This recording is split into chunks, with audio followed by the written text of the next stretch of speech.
નમસ્કાર મિત્રો, શું તમારા પગમાં વારંવાર નબળાઈ લાગે છે? થોડું ચાલતા જ થાકી જાઓ છો? સીડી ચડવામાં મુશ્કેલી પડે છે અથવા ક્યારેક પગ શૂન થઈ જાય છે કે ઝંઝનાટી અનુભવાય છે? જો હા, તો આ સંકેતોને સામાન્ય સમજીને અવગણવાની ભૂલ ન કરશો.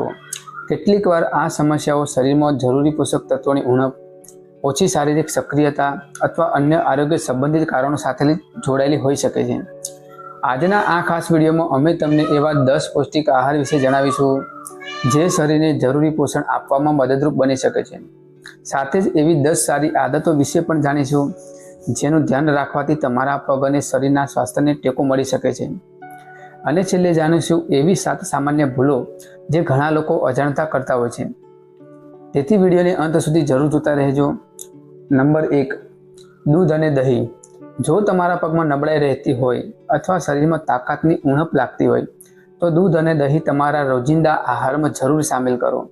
તેમાં કેલ્શિયમ, પ્રોટીન અને વિટામિન B12 જેવા પોષક તત્વો હોય છે જે હાડકાં અને સ્નાયુઓના સામાન્ય સ્વાસ્થ્ય માટે મહત્વપૂર્ણ છે. દરરોજ 1 ગ્લાસ દૂધ અથવા 1 વાટકી દહીં લઈ શકાય.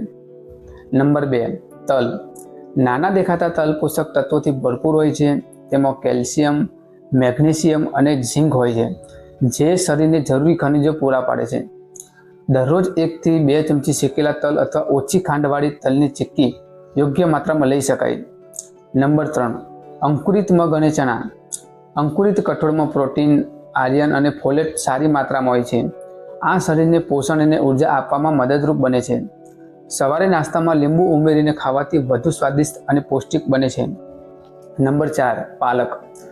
પાલક અને લીલા શાકભાજીમાં પાલક, મેથી, ચોળાઈ અને અન્ય લીલા શાકભાજીમાં આયર્ન, ફોલેટ અને કેલ્શિયમ જેવા પોષક તત્વો હોય છે. અઠવાડિયામાં ઓછામાં ઓછા 3 થી 4 વખત આ શાકભાજી ખાવાનો પ્રયાસ કરો. નંબર 5, કેળું. કેળું પોટેશિયમનો સારો સ્ત્રોત છે. તે શરીરને ઉર્જા આપવામાં મદદરૂપ બને છે અને વ્યાયામ પછી અથવા સવારે નાસ્તામાં ખાવા માટે સારો વિકલ્પ છે. નંબર 6, બદામ અને અખરોટ. બદામ અને અખરોટમાં સારા ફેટ, મેગ્નેશિયમ અને વિટામિન E હોય છે. દરરોજ 4 થી 5 પલાળેલી બદામ અને 2 અખરોટ યોગ્ય માત્રામાં લઈ શકાય. નંબર 7, સોયાબીન અથવા પનીર. જો તમે શાકાહારી છો તો પ્રોટીન માટે સોયાબીન અને પનીર સારા વિકલ્પ છે. તે સ્નાયુઓને જરૂરી પ્રોટીન પૂરું પાડવામાં મદદરૂપ બને છે. અઠવાડિયામાં 3 થી 4 વખત ખાઈ શકાય. નંબર 8, રાગી. રાગી કેલ્શિયમથી સમૃદ્ધ અનાજ છે.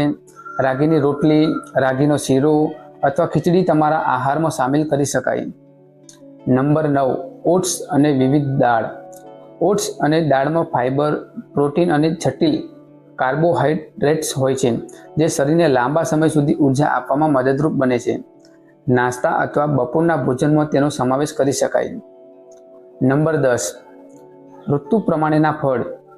પપૈયું, જામફળ, સંતરા, સફરજન જેવા ઋતુ પ્રમાણેના ફળોને વિટામિન C, ફાઇબર અને અન્ય પોષક તત્વો હોય છે. દરરોજ ઓછામાં ઓછું 1 થી 2 ફળ ખાવાની આદત બનાવો જેથી શરીરને વિવિધ વિટામિન અને ખનિજો મળી રહે. હવે જાણીએ એવી 10 સારી આદતો. દરરોજ 20 થી 30 મિનિટ ચાલવાની આદત બનાવો. રોજ હળવી કસરત અને સ્ટ્રેચિંગ કરો. દિવસ દરમિયાન પૂરતું પાણી પીવો. દરરોજ 7 થી 8 કલાકની સારી ઊંઘ લો. લાંબા સમય સુધી એક જ જગ્યાએ બેસી ન રહો. સવારના હળવા સૂર્યપ્રકાશમાં થોડો સમય વિતાવો. શરીરનું વજન સંતુલિત રાખવાનો પ્રયાસ કરો. સંતુલિત અને પૌષ્ટિક આહાર લો. જો તમને ડાયાબિટીસ અથવા અન્ય લાંબા સમયની બીમારી હોય તો તેની સારવાર અને નિયંત્રણ પર ધ્યાન આપો. કોઈ પણ નવી અથવા સતત રહેતી તકલીફની અવગણશો નહીં. સમયસર ડૉક્ટરની સલાહ લો. હવે જાણીએ એવી 7 ભૂલો જે ટાળવી ખૂબ જ જરૂરી છે. સવારનો નાસ્તો ન કરવો. દિવસભર જંક ફૂડ, વધારે તેલવાળું અને મીઠાઈનું વધુ સેવન કરવું. આખો દિવસ બેસી રહેવું અને કસરત ન કરવી. પૂરતું પાણી ન પીવું. રાત્રે મોડે સુધી જાગવું અને ઓછી ઊંઘ લેવી. ડૉક્ટરની સલાહ વગર દવાઓ અથવા સપ્લિમેન્ટ્સ લેતા રહેવું. પગમાં સતત દુખાવો, સૂનપણ અથવા કમજોરી હોવા છતાં તપાસ ન કરાવવી અને તેને સામાન્ય સમજીને અવગણવી. મિત્રો, જો તમને આજની માહિતી ઉપયોગી લાગી હોય તો આ વિડીયોને લાઈક કરો, તમારા પરિવાર અને મિત્રો સાથે જરૂરી શેર કરો અને આરોગ્ય હેલ્થ ટિપ્સ ચેનલને સબસ્ક્રાઈબ કરવાનું ભૂલશો નહીં. અને યાદ રાખો, જો પગમાં નબળાઈ, સૂનપણ, ચાલવામાં મુશ્કેલી અથવા દુખાવો લાંબા સમય સુધી રહેતો હોય તો અથવા અચાનક વધી જાય તો યોગ્ય તપાસ માટે ડૉક્ટરની સલાહ જરૂર લો.